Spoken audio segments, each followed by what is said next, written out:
Hai semua, Assalamualaikum. Nama saya Amira Arifah ataupun orang panggil saya Effie. So, saya ada buat online tutoring untuk ekonomi. Rate saya RM30 untuk sejam. So, saya buat YouTube ni. Saya nak share knowledge yang saya tahu pasal ekonomi. Dan saya kreditkan semua yang saya share ni kepada cikgu saya, Cikgu Mazlina, yang ajar saya ekonomi time saya SPM dulu dekat SMK Kuala Selangor. So, saya batch SPM 2022. Untuk ekonomi saya dapat A+.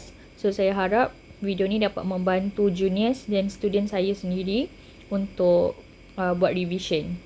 Okay, kalau ada apa-apa soalan, korang boleh tanya dekat komen. Okay, so jom kita sambung untuk trial perlis 2025 ni ialah part 4. Okay, so 31. Situasi yang manakah menunjukkan contoh eksport tak nampak. Okay, so dia ada yang nampak, ada yang tak nampak. Kalau tak nampak, maksudnya refer kepada perkhidmatan. Okay, so sekarang kita nak kena cari eksport tak nampak. So, kena cari perkhidmatan lah. Okay, so perkhidmatan. Yang ni, cuba tengok kalau A, rakyat Brunei yang berkelayakan menambah pengajian di UAE Gombak. Okay, so rakyat Brunei. So, Brunei pergi Malaysia. Bila Brunei pergi Malaysia, maksudnya betul lah export. Okay, sebab orang luar negara masuk negara kita export. And then tak nampak, yes tak nampak sebab dia student kan. Dia student, dia study kat UIA. Dia student. So dia gunakan, bila dia study kat UIA, dia akan menggunakan perkhidmatan pendidikan yang UIA offer. Dia akan gunakan perkhidmatan pendidikan yang UIA offer. And then dia akan gunakan perkhidmatan mahalah yang UIA ada. Dia akan gunakan perkhidmatan dia akan gunakan perkhidmatan lain juga dalam negara. Okay, so ni export. Okay, so A mungkin betul. Okay, tengok B. Firma dari Jerman mendapat kontrak membina pelabuhan di Johor. So, Jerman pergi Johor. Okay, B ni Jerman pergi Malaysia. So, Jerman bawa masuk. So, kalau Jerman pergi Malaysia, Jerman dapat kontrak dekat Johor.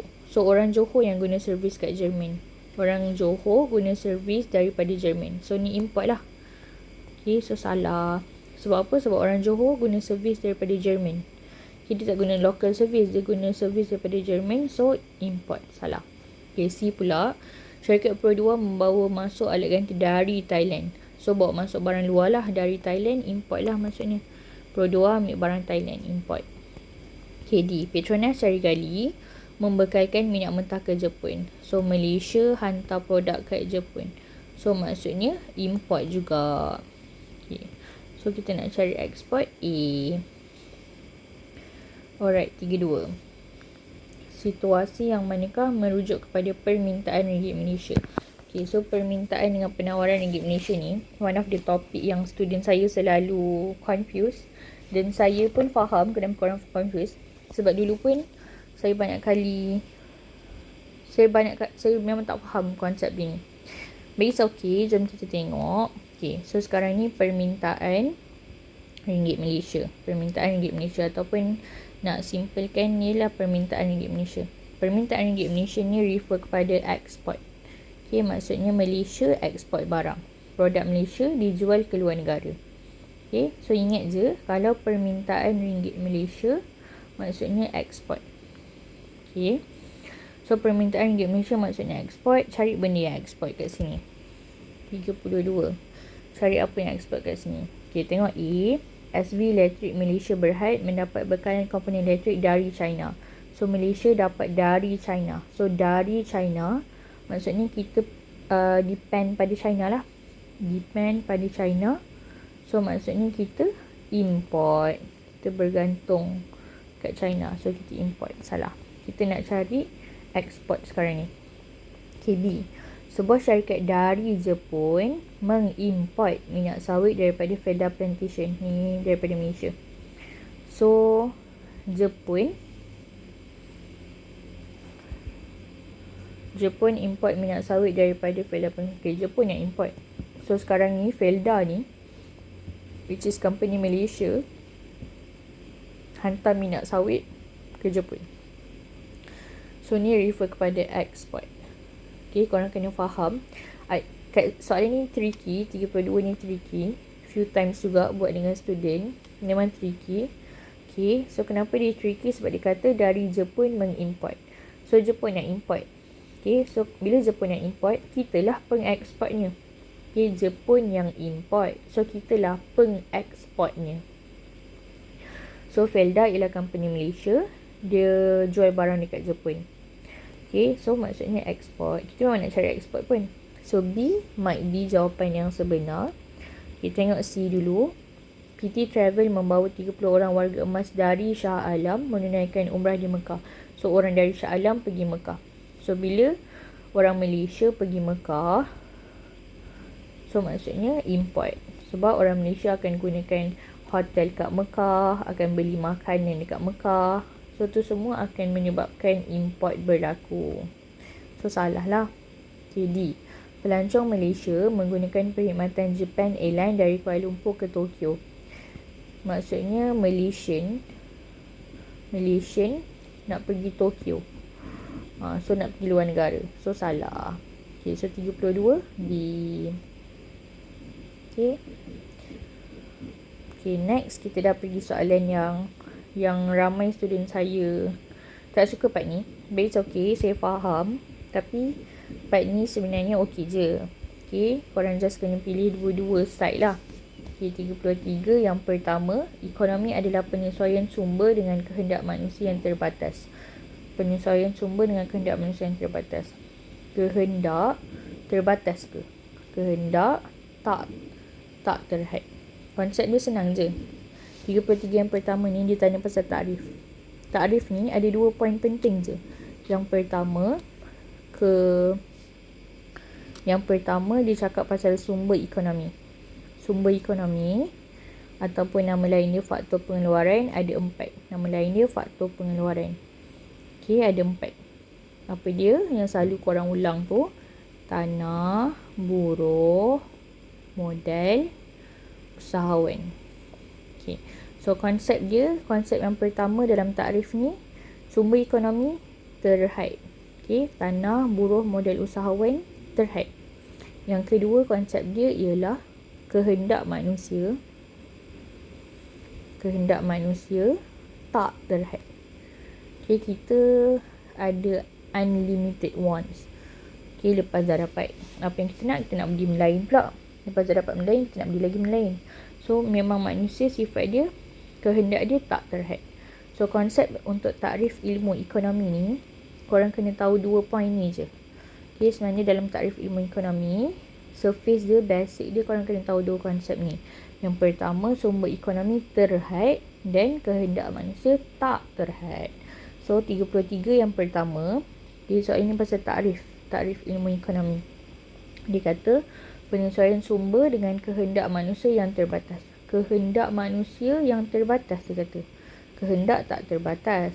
So salah. Okay, yang kedua, kehendak adalah barang yang perlu dimiliki oleh manusia. Perlu dimiliki. Kalau perlu, maksudnya keperluan lah. Perlu. Kalau kehendak, barang kehendak. Okay, so barang kehendak bukan perlu. Kalau yang perlu tu keperluan. So salah.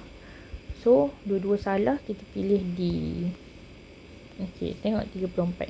Hukum penawaran menunjukkan hubungan positif antara harga dan kuantiti. So macam nak tahu hubungan positif? Positif tu maksudnya bertambah kan? Okay, so dua-dua bertambah. Harga naik, kuantiti supply pun naik. Betul tak? Okay, macam nak tahu betul ke tak? Penawaran ni refer kepada firma kan? Firma, dia nak maksimiskan apa? Maksimiskan untung. So, bila firma nak maksimiskan untung, kalau harga barang mahal, firma akan supply lagi banyak. Bila harga barang naik, kuantiti supply akan meningkat. Firma akan supply lagi banyak. So, betul lah. Hukum penawaran, hubungannya positif. Kenapa? Sebab dua-dua naik. Harga naik, kuantiti supply pun naik. Okay, so 34 yang pertama betul. Yang kedua, Hubungan positif ditunjukkan oleh keluk yang mencerun ke bawah dari kiri ke kanan. Okay, this one korang kena lukis. Kejap. Okay, untuk 34 yang kedua ni, selalu juga soalan macam ni keluar. So, dalam exam, kalau keluar macam ni, korang just lukis je. Okay. Hubungan positif oleh keluk yang mencerun ke bawah dari kiri ke kanan. Mencerun ke bawah dari kiri ke kanan. Maksudnya, start daripada kiri kanan, kiri, start pada kiri, cerun ke bawah dari kiri ke kanan. Okay, ke bawah dari kiri, belah kiri sini ke kanan. Okay. So, ni ialah keluk permintaan kan? So, salah lah. Patutnya keluk penawaran macam ni. Okay. So, kalau keluk penawaran patutnya mencerun ke bawah dari kanan ke kiri, bukan kiri ke kanan. Right, so 34. Ni tadi salah. Yang ni pun, sorry. Yang first tadi betul, yang ni salah. Okay, so salah dan betul. So 34, salah dan betul. Okay, 35. Contoh potongan wajib bila caruman insurans nyawa. Potongan wajib ni ada 4 je. KWSP, Perkeso, cukai pendapatan individu dan zakat. Okay. Insurans dia ialah, kita panggil dia, insurans ialah perbelanjaan penggunaan. Ni dekat form 4 bab 3. Okay, form 4 bab 3. So, kalau dia tanya pasal potongan wajib, korang kena ingat ada 4 je. KWSP, Perkeso, cukai pendapatan individu dan zakat. Insurans ialah perbelanjaan penggunaan. So, salah lah. Yang pertama salah. Yang kedua, potongan wajib akan mengurangkan pendapatan semasa individu. Betul? Sebab dalam bab 3 form 4 dia ada bagi tahu pendapatan boleh guna ialah pendapatan tolak potongan wajib. So, bila pendapatan yang kita dapat tu kena tolak dengan potongan wajib. Potongan wajib tu 4 benda ni. KWSP, Perkeso, cukai pendapatan dan zakat. So, bila duit kita tolak dengan 4 benda ni, berkuranglah duit kita. Okay, so statement dia yang 35, yang kedua ni betul. Okay. Next, 36. Bayaran secara kredit, okay, installment, menggalakkan pembeli berbelanja secara berhemah. Tak. Kalau kita tahu kita boleh buat installment, lagilah kita belanja recklessly kan. Sebab kita tahu, okay, kalau tak ada duit pun it's okay, kita bayar installment kan. So next month bayar sikit, next 2 months bayar sikit. Okay, so ni buy now pay later lah, kira buy now pay later installment. So kita akan lagi spend recklessly, bukan berhemah. Okay, berhemah tu kalau cash. Okay, so kalau cash kita akan berbelanja secara berhemah. Kenapa? Sebab kita tahu, okay, aku ada 100 je dalam wallet, kalau habis ni, habislah. Okay, tapi kalau kita tahu boleh buat installment, bayar secara kredit, boleh buat buy now pay later, kita akan spend money recklessly. Okay, so salah. Okay, 36 yang kedua, bayaran secara kredit menyukarkan pembeli mendapat perkhidmatan selepas jualan, salah. Kalau bayar secara kredit lah, senang dapat servis. Senang servis. Sebab apa? Contohnya, bayar secara kredit macam Kowe. Okay, Kowe kat rumah korang kan, mostly orang akan bayar secara kredit. So, sebab tu lah orang Kowe akan keep on datang for service. Okay, so kalau bayar secara kredit, apa-apa yang installment, contoh yang saya selalu bagi ialah Kowe. Okay, Kowe kat rumah korang tu, sebab tu lah akan selalu orang datang. Macam setiap 3 bulan akan ada orang datang untuk servis kan. Sebab kita bayar Kowe tu secara kredit. Okay, so senang untuk dapat perkhidmatan selepas jualan. So, apa-apa yang bayar secara installment, korang akan senang dapat servis. Okay, so ni salah. Okay, 37. Keberkesanan dan kecekapan penggunaan input pengeluaran mempengaruhi produktiviti. Keberkesanan dan kecekapan penggunaan input pengeluaran, betul? Okay, so input ada yang tetap, ada yang berubah kan. Tetap, korang ingat je mesin dengan kilang. Kalau berubah, korang ingat je 2B. Apa 2B? Buruh dan bahan mentah. Okay. So, macam mana nak productivity tu kita panggil kerajinan lah. Okay, kerajinan ataupun kerajinan lah kira. Kerajinan untuk hasilkan produk tu dipengaruhi oleh cara kita guna input. Betul lah. Okay. Yang kedua, productivity meningkat akibat inovasi dalam kaedah pengeluaran. So pun betul. Macam mana productivity boleh meningkat? Sebabkan inovasi. Ada teknologi baru ke? Kalau guna teknologi yang baru, productivity pun meningkat. Okay. So, duduk betul. Next, 38.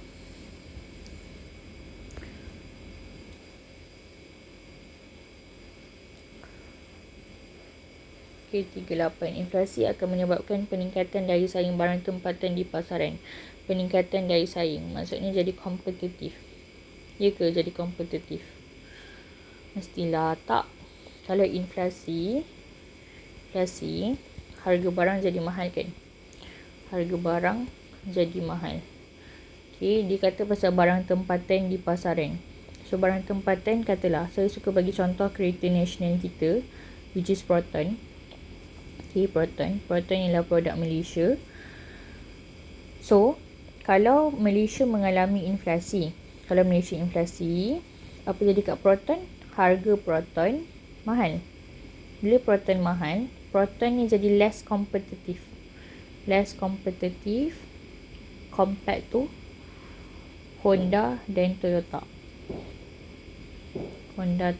Because why? Sebab Proton mahal. Bila Proton mahal, orang foreigner akan fikir baik beli Honda atau Toyota atau brand lain. Okay, kenapa nak kena beli Proton? Sekarang ni Proton produk Malaysia mengalami inflasi. Harga Proton jadi mahal. Bila harga Proton jadi mahal, then Proton tu tak jadi kompetitif lah. Sebab orang nampak, Proton jadi mahal. Then baik kita beli produk lain. Kita beli brand lain, Honda dan Toyota. Okay. So, dia bukan akan meningkatkan daya saing. Dia akan menurunkan daya saing. Kompetitif tu dah tak jadi kompetitif dah. Kompetitif tu dah turun. Okay, sebab orang akan tengok, Malaysia tengah mengalami inflasi. So, produk Malaysia, which is Proton, akan jadi mahal. Bila Proton mahal, Proton jadi tak kompetitif lah. Dia dah tak boleh compete dengan Honda dan Toyota. Kenapa? Sebab Proton mahal. Orang rasa baik beli Honda, baik beli Toyota. Inflasi menyebabkan peningkatan daya saing barang tempatan di pasaran. Salah. Dikurangkan daya saing, orang akan terus tak nak beli. 38 yang kedua. Inflasi berlaku apabila tingkah harga umum mengalami peningkatan secara berterusan. Yes, ini betul. Ni ialah takrif inflasi. Okay, harga barang naik secara berterusan. Next, kita tengok 39. Globalisasi ialah proses interaksi dan integrasi antara manusia, firma dan kerajaan pelbagai negara. Yes, betul.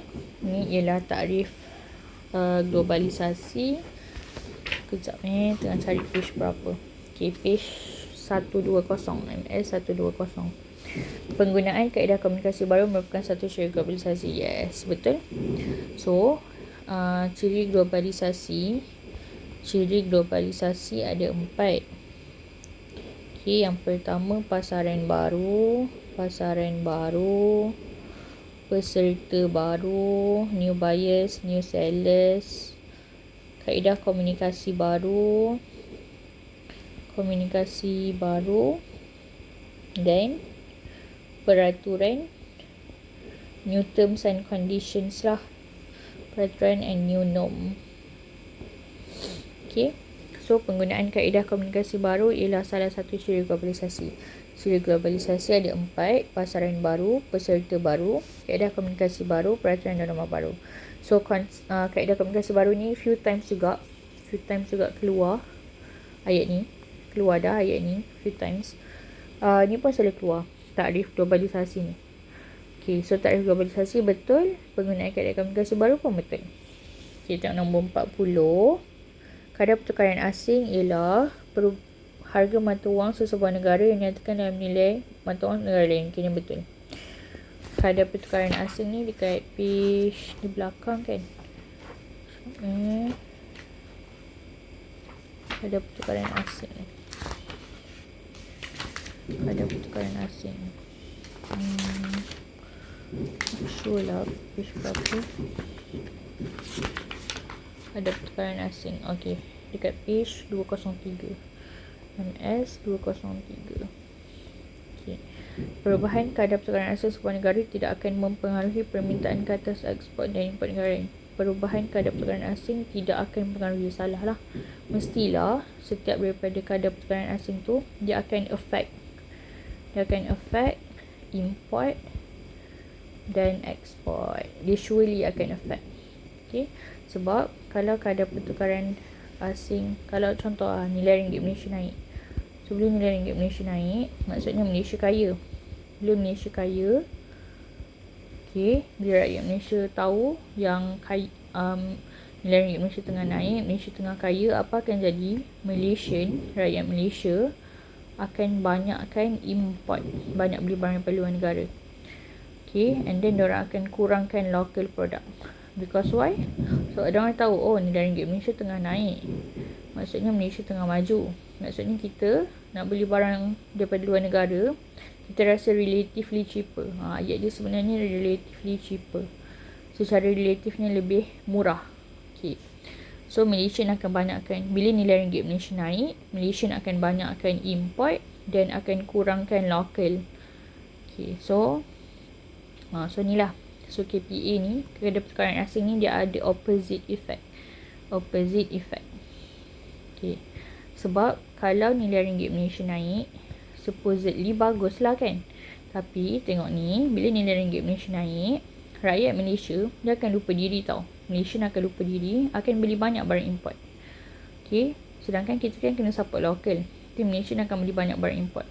And then, dia akan kurangkan beli barang local. Okay. So, ni tak bagus lah. Okay. So, konsep dia perubahan kadar pertukaran asing tidak akan salah. Patutnya dia memang akan affect one another untuk ekspor dan import. So, habis untuk part 4 Perlis punya trial. Okay, thank you for watching. Bye.